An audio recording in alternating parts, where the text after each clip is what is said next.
I can understand if Nuggets fans are out there, like, when you have a head coaching change, I think everybody would love to hear, like, guess what, guys? We've hired Phil Jackson. Isn't that great? You want, like, this sexy name hire thing. And maybe for some people, they wanted something different. Mm-hmm. I understand that. I get it. But you've mentioned this before about Adelman. He says a lot of the things that I want to hear. And it happened on multiple occasions yesterday, and there was sort of an overarching theme, I would say. So he gave different specific answers to specific questions, but they all had this in mind. These are about winning in May and not winning earlier when that comes to getting guys experience that early in the season, when that comes to getting creative defensively to not tax your starters so much throughout the course of the regular season. All of these different answers had in mind. We've lost 2 game sevens in round 2.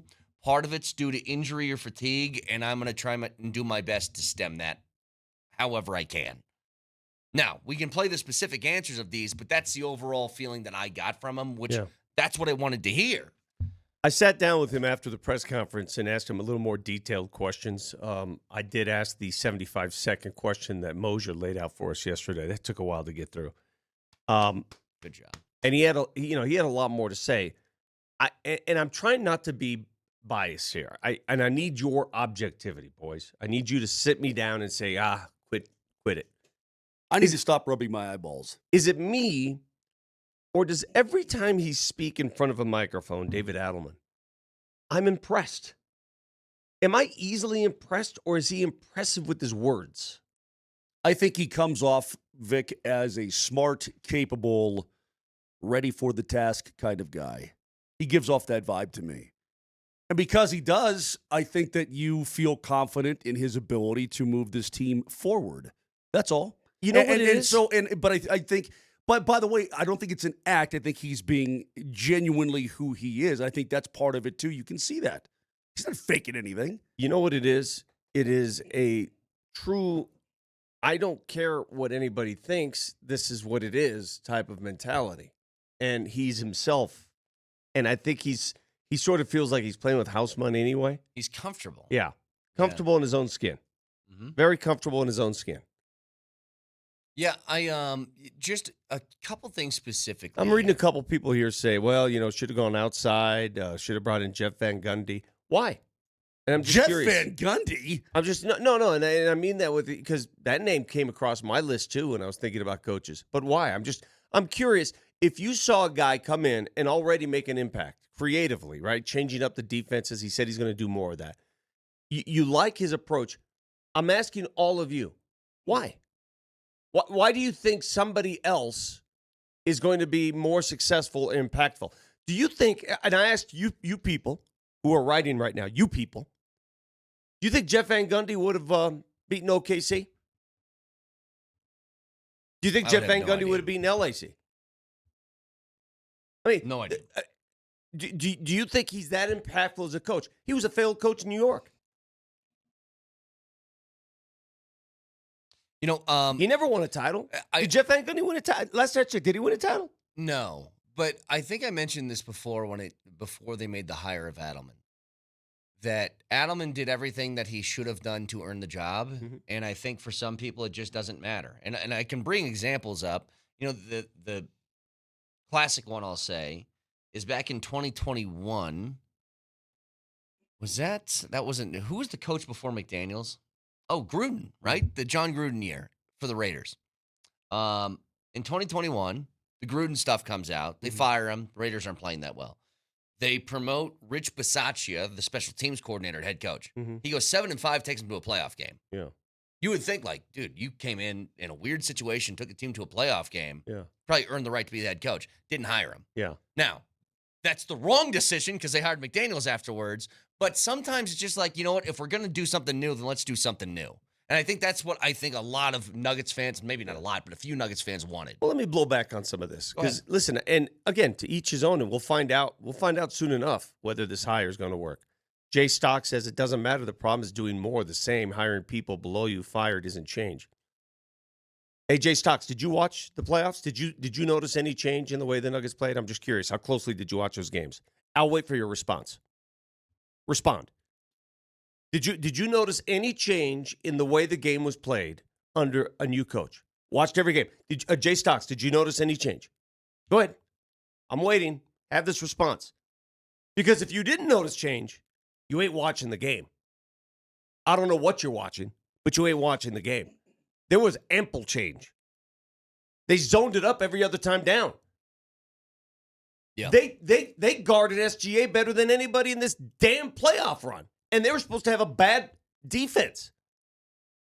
If you didn't notice change, what are you watching? No change? Are you blind? Freaking blind? I saw ample change in 3 weeks. I just don't understand how people automatically assume it's going to be conducted in the same manner just because it's a person under. He was required to do what the head coach wanted to do. Well, again, he can prove everybody wrong. I'm not like, I can't get upset at the people that think that way because you would think, Vic. Well, you're blind.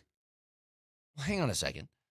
You would think that if you have an assistant coach. I think what he's getting at here is that they can't see. Is that correct? Yeah. Is that you're blind? I think. I mean, is what, if you watch the if Nuggets, there's a vibe that I'm if trying you to watch get. the Nuggets before April 9th and then the Nuggets after April 9th, and you're telling me that that was the same team in the style they played, It wasn't the same team. You're blind. It What are you wasn't. talking about? But again, if you're an assistant coach to a head coach, you guys are probably on the same page in a lot of different areas and details. Okay, he was different. I'm agreeing with you, Vic. This is why I like Adelman being the head coach. I'm fine with it. I understand where these people are coming from. It's like something wasn't good enough, so you made a change.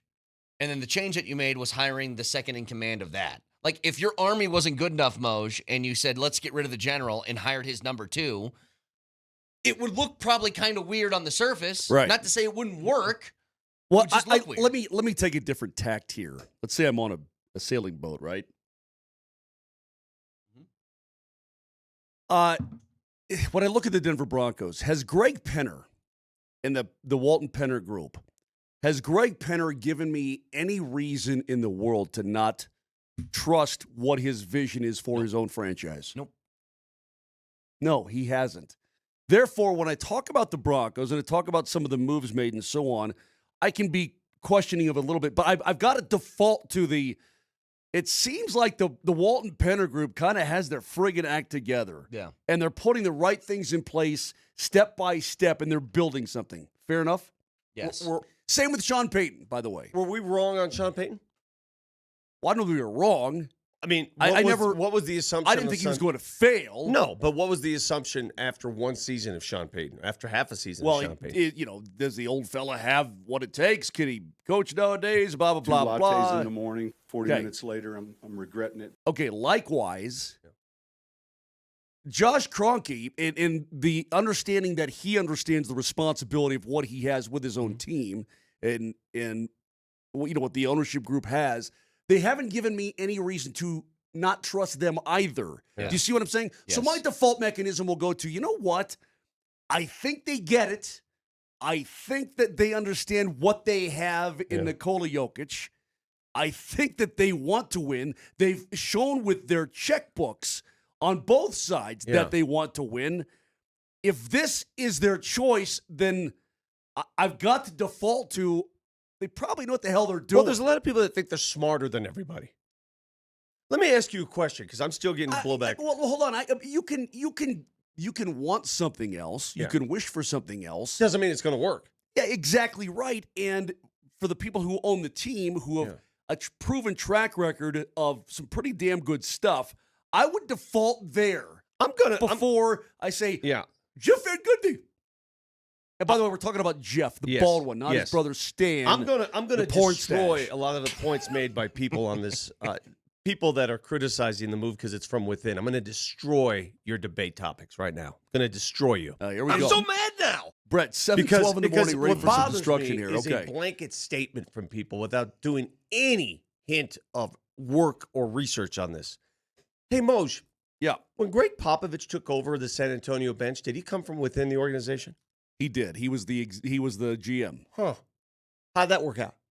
Pretty good. Hey, Moshe, when Pat Riley took over as head coach of the Showtime Lakers, did he come from within the organization? He did.